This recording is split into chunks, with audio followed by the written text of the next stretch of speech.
Hi అండి, welcome to our channel.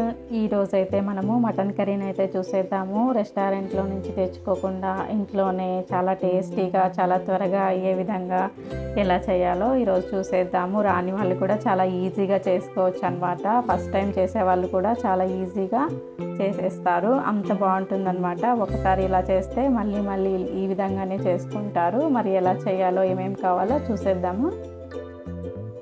2 ఆనియన్స్ని ఇలా కట్ చేసుకొని అయితే పెట్టుకోవాలన్నమాట. ఒక టొమాటో అయితే తీసేసుకోవాలి.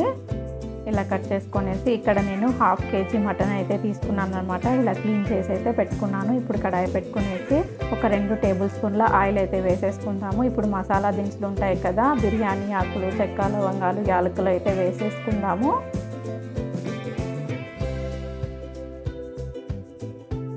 ఇవి వేసుకున్న తర్వాత అలా కొద్దిగా కలుపుకొని ఇప్పుడు మనం కట్ చేసి పెట్టుకున్నాం కదా, ఆ ఆనియన్స్ కూడా వేసేద్దాము. 2 పచ్చిమిర్చి చీలికలు తీసేసుకొనేసి ఇలా అయితే కట్ చేసుకొని వేసుకోవాలి.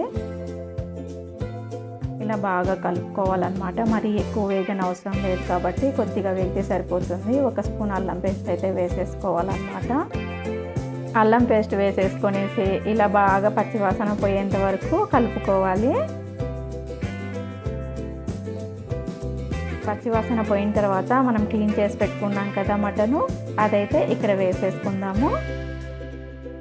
ఉప్పు ఎప్పుడు యాడ్ చేయకూడదు అనమాట, సాల్ట్ ఫస్ట్లోనే, ఎందుకంటే రబ్బర్ లాగా ఉండి ఉడికిపోవు కాబట్టి ఫస్ట్లో వేయకూడదు అనమాట. కొద్దిగా పసుపు కూడా వేసేసి ఇలా బాగా కలుపుకొని అయితే మూత పెట్టుకుందాము. ఎందుకంటే వాటర్ అనేది వస్తూ ఉంటుంది కదా, మటన్లోంచి వాటర్ అయితే వస్తూ ఉంటుంది. మనం మీడియం ఫ్లేమ్లో పెట్టుకొని అయితే చేసుకోవాలన్నమాట.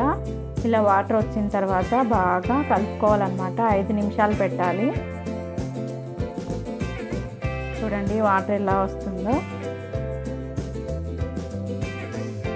ఇలా వాటర్ అన్నీ వచ్చిన తర్వాత మనం కట్ చేసి పెట్టుకున్నాం కదా, ఆ టొమాటో అయితే ఇక్కడ వేసేసుకుందాము.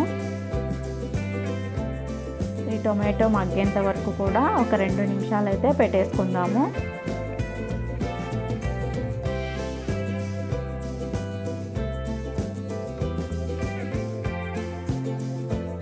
మధ్య మధ్యలో ఇలా కలుపుకుంటూ ఉందామన్నమాట. ఇప్పుడు బాగా మగ్గింది కదా, ఇప్పుడైతే మసాలాలు యాడ్ చేసుకుందాము. సరిపడా సాల్ట్, సరిపడా కారం అయితే వేసేసుకోవాలన్నమాట. 1 స్పూన్ ధనియాల పొడి అయితే వేసుకుంటున్నాను. అదేవిధంగా కొద్దిగా జీలకర్ర పొడి అయితే వేసుకుంటున్నాను. కొద్దిగా గరం మసాలా అయితే వేసుకుంటున్నాను, 1/4 స్పూను. అలాగే 1 స్పూను మటన్ మసాలా అయితే వేస్తున్నాను అనమాట. కొద్దిగా 2 రెమ్మల కరివేపాకు కూడా యాడ్ చేస్తే మంచి టేస్ట్ అనేది వస్తుంది కాబట్టి యాడ్ చేసుకోవాలన్నమాట. ఇలా అన్నీ యాడ్ చేసుకొనేసి బాగా కలుపుకోవాలి. ముక్కలకు మసాలా అంతా బాగా పట్టే విధంగా అయితే కలుపుకుందాము. ఇప్పుడైతే కొద్దిగా కాశ్మీరీ చిల్లీ పౌడర్ ఉంటే మీ దగ్గర యాడ్ చేసుకోండి. నేనైతే కొద్దిగా అయితే యాడ్ చేస్తున్నాను అనమాట. ఫుడ్ కలర్ యూజ్ చేయకుండా ఇదైతే యూజ్ చేసుకుంటున్నాను, ఇది ఆప్షనల్.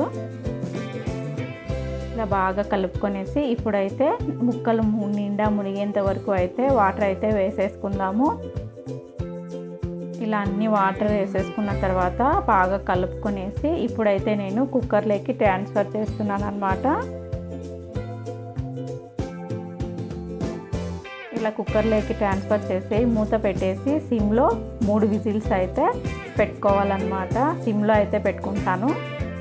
ఇలా 3 విజిల్స్ వస్తే మంచిగా అయితే ఉడికిపోతుంది అన్నమాట. చూడండి, చూపిస్తాను. మన మటన్ కర్రీ అయితే చూడండి ఎంత బాగా వచ్చిందో.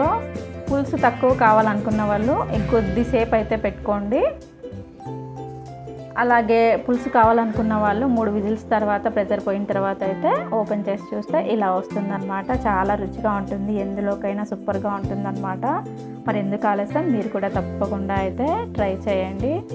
ఈ వీడియో కనుక మీకు నచ్చినట్లయితే ఒక లైక్ చేయండి. మరిన్ని వీడియోస్ కోసం అయితే మన ఛానల్ని సబ్స్క్రైబ్ అయితే చేసుకోండి. Thanks for watching.